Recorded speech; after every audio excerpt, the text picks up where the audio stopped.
दोस्तों मैं कराची के डिफेंस मोड़ वट बीठो आया इतने अख्तर कॉलोनी भी वेझी है डिफेंस प्लेस 4 है इतने हाँ जै दोस्त तक मिलाया तो पो ये दोस्त तमाम सुठा पैसा कमाए तो पो इन से कचहरी तक कराया तो पो ॾिसो तो होटलन से वेहण बेहतर है या इतने अची मजदूरी करण कराची में बेहतर है पंहिंजे शहर में पंहिंजे शहर की मालिकी करण बेहतर है पहिरां तो चैनल पे सब्सक्राइब कयो तो जीअं तव्हांखे ॿिया ॿेड़ा वीडियो ॾिसण लाइ मिलंदा वञनि। हाँ जो तो तव्हांखे दोस्त मां कचहरी करायां थो पुछूं था त हिन छा तारुफ़ आहे नालो छा अथई तव्हांजो? साकिब नालो आहे। साकिब भाउ तव्हां सॼो ॾींहुं कमकार कंदा आहियो या 2-3 कलाक? सॼो ॾींहुं। त हीअ हिते घणो कमाए वठंदा आहियो तव्हां? 2000-1500 कढाईंदा आहियूं। शुक्र आहे मालिक जो।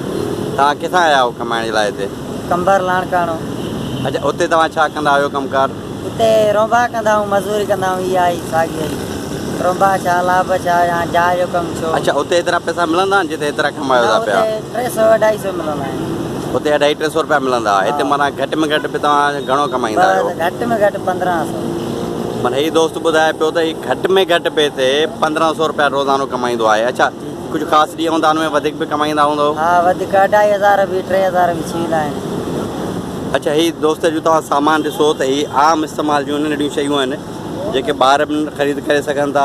नंढा वॾा केरु आम इस्तेमाल जूं शयूं आहिनि ऐं केतिरियूं घणियूं कोन्हनि के हीउ सॼो सामान वठण लाइ तव्हां घणा पैसा ख़र्चु कया? हे वठण लाइ जी जी 5000 ख़र्च थींदो आहे। भले हिन 5000 में सामान हीउ सॼो ॾिसो तव्हां हिन दोस्त 5000 रुपयनि में हीउ सामान वरितो ऐं रोज़ानो 1000 खां 2000 ताईं कमाए थो। 1000 रुपये उन ॾींहुं जॾहिं हिन जो कमकार घटि थिए ऐं बरसाति वग़ैरह जे करे मौसम ख़राबु हुजे त हिन जो कमु घटि थींदो आहे त उन ॾींहुं हीउ 1000 कमाईंदो आहे, न त 2000 या उनखां मथे बि कमाईंदा आहियो? त मथे बि कमाईंदो आहे। हाणे हीअ उन दोस्तनि लाइ मैसेज आहे, उन दोस्तनि जे लाइ हीअ आहे वीडियो ख़ासि तौर ते जेके सॼो ॾींहुं लाकाणे में, कंबर में, शिकारपुर में, जैकाबाद में होटलनि में वेठा आहिनि ऐं चवंदा त रोज़गार कोन्हे, कमु कोन्हे। ऐं बाबा कराची आहे, हिते कराची मतिलबु कर अची माना हिते अची कमु कर। तमामु सुठा पैसा आहिनि, कंहिंखे चवण जी ज़रूरत न आहे, कंहिं वटि मुहताज थियण जी ज़रूरत कोन्हे को, कंहिं वटि कम लाइ रुलण जी ज़रूरत कोन्हे को। बसि छड़ो तव्हां कुझु हज़ारनि जो सामान वठी बल्कि कुझु सवनि मां बि तव्हां हीउ कमु शुरू करे सघो था पिया। 500 खां बि कमु शुरू करे सघो था। हीउ कमु सामान वठी करे तव्हां किथे बि खपाए था सघो। न हीउ सिर्फ़ु न सामान बल्कि बाज़ार जे होलसेल मार्केट मां को बि सामान खणो ऐं एॾी वॾी कराची आहे उते सामान हीउ खपायो ऐं घटि में घटि बि तव्हां शुरू में बि जेके तव्हां अनजाण आहियो तॾहिं बि 1000 रुपयो रोज़ कमाए सघो था पिया। तंहिं करे होटलनि ते वेहण खां ऐं वक़्तु विञाइण खां बहितर आहे त पंहिंजी फैमिली खे सपोर्ट कयो, सुठा पैसा कमायो, पंहिंजे घर वारनि खे सुठा पैसा ॾियो ऐं हिते कोशिशि कयो त फैमिली समेत हिते शिफ्ट थियो जीअं तव्हांजी फैमिली बि सुठी रहे, तव्हां पाण बि सुखिया रहो ऐं शहर जी मालिकी बि थिए। हिकिड़ो दफ़ो हिन दोस्त खां वरी पुछूं था भला हीउ 500 मां बि को हीउ माण्हू कमु शुरू करे सघे थो? 500 मां बि मार्क्स खपाए थो सघे। तव्हांजे शुरू में आयो त तव्हां घणो ख़र्चु कयो हिते कम में अची करे? शुरू में आयो 1000 कयो। मतिलबु हिन दोस्त शुरू में सिर्फ़ु 1000 रुपये जो ई सामान वरितो ऐं उनखां पोइ हिन पंहिंजो कमकार शुरू करे छॾियो। हाणे हिन जी घटि में घटि आमदनी बि 50000 खां मथे आहे।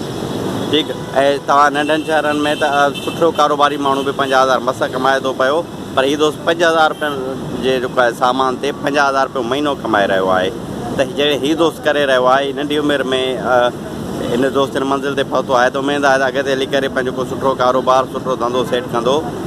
ऐं हिते न फ़क़ति हीउ लाकाणो कंबर पंहिंजा सिंध जा ई शहर आहिनि, कराची पंहिंजे सिंध शहर आहे, पर हिते बंगाली, बर्मी, बिहारी, इवन चीनी ऐं दुनिया जा जे मुख़्तलिफ़ मुल्कनि मां माण्हू अची हिते कमु कनि था पिया ऐं सुठो कमाइनि था पिया।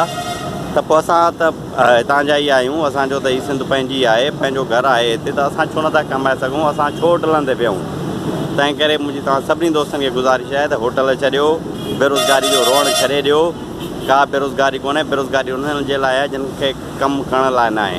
हीउ नंढड़ो नौजवान हीअ अञा 18 सालनि जो बि न थियो आहे त हीउ 50000 रुपया महीनो कमाए सघे थो पियो। ऐं हिते तव्हांजो रिहाइश जो ख़र्चु घणो आहे? हिते जेको रहो था पिया तव्हां किरायो भाड़ो मानटिकी जो घणो ख़र्चु आहे? 2-2.5 हज़ार रुपया माना वधि में वधि हिन दोस्त जो ख़र्चु हूंदो जेके सुठे नमूने ख़र्चु करे त एतिरे ख़र्च में हिते रहे थो पियो ऐं पंहिंजी फैमिली खे मां सम्झां थो त घटि में घटि 40-50 हज़ार मोकिले थो। ऐं हिन दोस्त वटि मतिलबु को अहिड़ो ख़ासि हुनर कोन्हे। हीउ आयो ॻोठां ऐं 1000 रुपयनि जो हिन सामान वरितो। हिन महिल हिन वटि 5000 जो सामान स्टॉक आहे। 5000 मां रोज़ 2-2.5 हज़ार कमाईंदो आहे। त पोइ असां तव्हां छो नथा करे सघूं? उमेद आहे त मुंहिंजो हीउ चैनल सब्सक्राइब कंदा ऐं मुंहिंजी ॻाल्हि तव्हांखे सम्झ में बि अची वई हूंदी ऐं बेरोज़गारी जो इहो रोअण पिटणु छॾे करे उमेद त तव्हां कराची ईंदव ऐं रोज़गार सां लॻी वेंदव। महिरबानी।